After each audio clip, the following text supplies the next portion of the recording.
বাবা পটল, ও বাবা পটল, এবার ভাতগুলো খেয়ে নে বাবা। সকাল থেকে একটাও দানা মুখে দিসনি, তুই তো এবার অসুস্থ হয়ে পড়বি। না, আমি খাবো না ভাত, বললাম তো তোমাকে একবার, আর কতবার বলবো?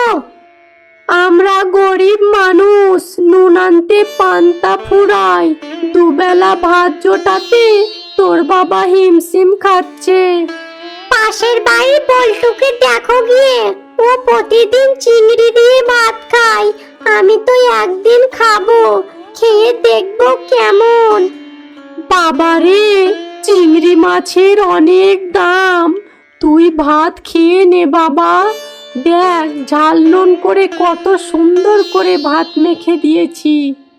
প্রতিদিন ঝাল নুন দিয়ে ভাত খেতে ভালো লাগে না, আমি একটা কথাও শুনবো না, আমি চিংড়ি ছাড়া ভাত খাবো না। তুমি চিংড়ি মাছ আনবে, তারপরই ভাত খাবো।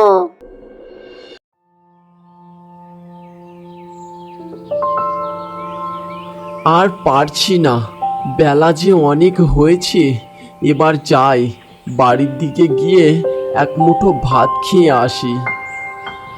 কানাই কোদল হাতে নিয়ে হাঁটতে থাকে। ইতিমধ্যে পাওনাদার করিম চাচা পথ আটকে দাঁড়ায়। এই কানাই, শোনো শোনো, আমার পাওনাটা এবার দেবে না নাকি?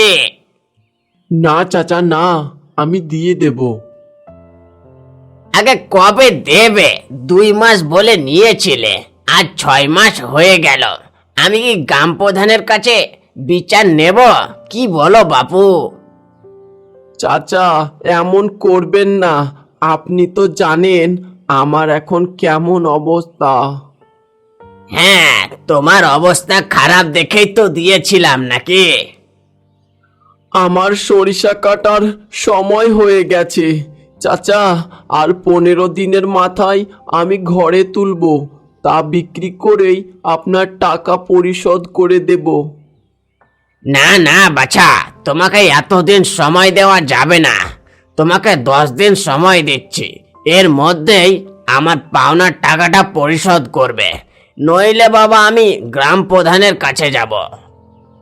কানাইকে 10 দিনের সময় দিয়ে করিম চাচা সেখান থেকে চলে যায়, আর কানাই মন খারাপ করে বাড়িতে ফিরে আসে। কি গো, তোমার আবার মন খারাপ কেন? পাওনাদার যে চাপ দিচ্ছে, 10 দিনের মধ্যেই টাকা দিতে হবে। কেন বলনি সরষা কেটে টাকা দিবে? অনেকবার বলেছি, উনি শুনেননি। বলি, আমার যে অনেক ক্ষুধা লেগেছে, আমাকে ভাত দাও দেখি, খিদায় পেট জ্বলে যাচ্ছে। ওরে বাবা পটল, তুই এখনো ভাত খাসনি বাবা? ও চিংড়ি মাছ ছাড়া ভাত খাবে না বলছে। পটল, বাবা পটল, তোকে সকালে বললাম না সরিষা বিক্রি করেই তোকে চিংড়ি মাছ কিনে খাওয়াবো? যতদিন পর্যন্ত না চিংড়ি মাছ আনছো, ততদিন পর্যন্ত আমি ভাত খাবো না। তোকে তো বললাম বাবা, রাগ করিস না, আয় আয় ভাত খেয়ে নে, আয় এইদিকে আয় বাবা।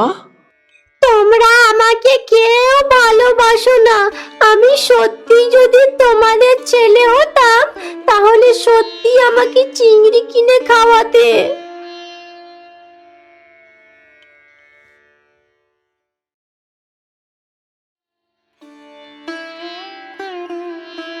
কি গো, আবার কোথায় চললে গো? জমিদার চাচার বাড়ির দিকে যাব, দেখি যদি কিছু টাকা দেয়, ছেলের জন্য বাজার থেকে চিংড়ি কিনে আনবো। এমনিতেই আগে ধার দেনা শোধ করতে পারোনি, উনি কখনোই টাকা দেবে না। খালি খালি গিয়ে নিজের সম্মান নষ্ট করো না।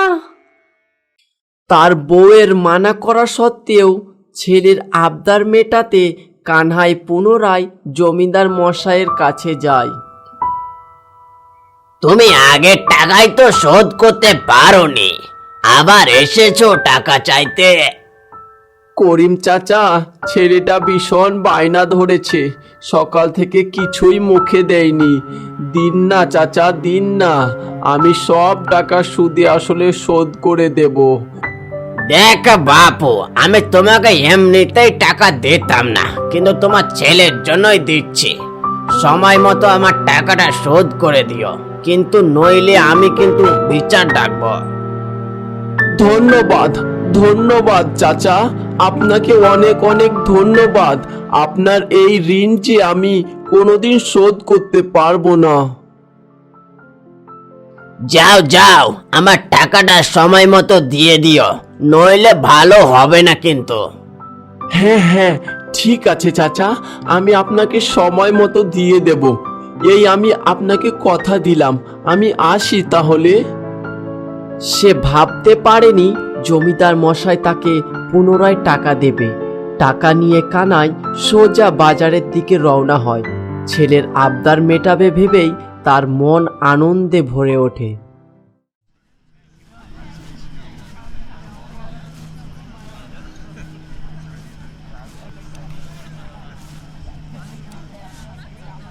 ও ভাই, ভাই, চিংড়ি মাছ কত করে দিচ্ছ গো? আজকে অনেক সুন্দর সুন্দর চিংড়ি মাছ উঠেছে বাজারে। কোনটা দেবো গো? এই এই বড় চিংড়ি মাছটা দিন। এইটার কত দাম পড়বে দাদা? এই বড় চিংড়িটার দাম 50 টাকা হবে। এ কি বলছো, এত দাম? আমার কাছে তো এত টাকা নেই ভাই। তাহলে ছোটখাটো দেখে নাও একটা। আচ্ছা, 5 টাকায় কোনটা হবে দেখো তো। এই দামে তো আমার কাছে একটাই মাছ হবে, ওইটা নিলে নিতে পারো। আচ্ছা ঠিক আছে, সেটাই দিন। টাকা দিয়ে কানহাই বাজার থেকে একটা চিংড়ি মাছ নিয়ে বাড়িতে ফিরছিল। সে খুব খুশি, আজ সে তার একমাত্র ছেলের আবদার পূরণ করতে পেরেছে। কোথায় যাচ্ছ বাবা? আমার এই দিকে একটু এসো। আজ্ঞে বুড়িমা, বলুন। তোমার হাতের চিংড়ি মাছটা আমাকে দেবে বাবা? আমার খুব চিংড়ি মাছ খেতে ইচ্ছে করছে, কিন্তু আমার বাজার থেকে কিনে এনে দেওয়ার মতো কেউ নেই। বুড়িমায়ের কথা শুনে কানাই চিন্তায় পড়ে যায়। সে অনেক কষ্টে তার ছেলের জন্য মাছটা নিয়ে যাচ্ছিল। কি হলো বাবা, দেবে? খোদা তোমার ভালো করবে, দাও না, দাও না বাবা। থাক, ছেলেকে না হয় পরেই চিংড়ি মাছ খাওয়াবো। এই বুড়ি মানুষ চাইছে, দিয়ে দি বরং। দেবে না বাবা? ঠিক আছে, আমি চলে গেলাম বাবা। না না, এই নিন, আপনি নিয়ে যান, আপনি রান্না করে খেয়ে নিন। তুমি অনেক দয়ালু বাবা, খোদা তোমার ভালো করুক। কানাই বুড়িমাকে মাছ দিয়ে তার ঘরে ফিরতে অনেক রাত হয়ে যায় এবং সে ঘুমিয়ে পড়ে।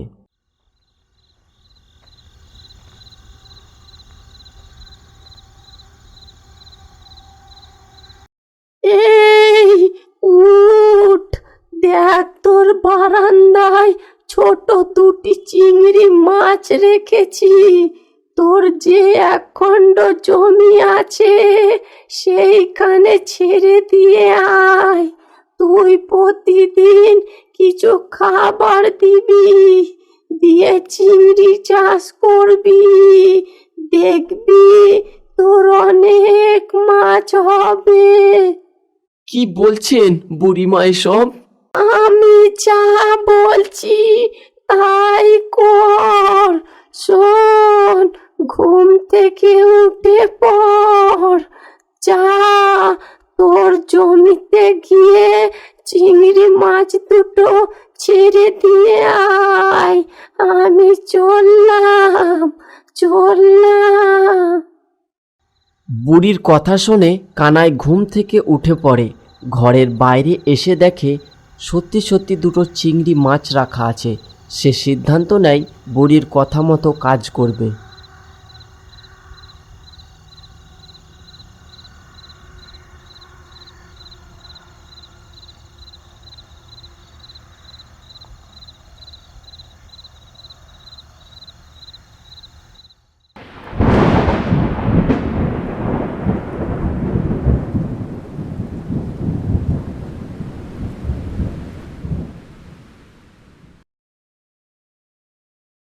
ছেলেটা কাল থেকে কিছুই মুখে দেয়নি, জানি না আজ কি করবে।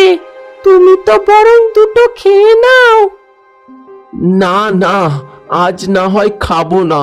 জমিতে অনেক আগাছা পড়েছে, সেগুলো সাফ করতে হবে। আচ্ছা আচ্ছা, আমি বেলা হলে আমি ভাত নিয়ে যাব, তুমি তাহলে যাও।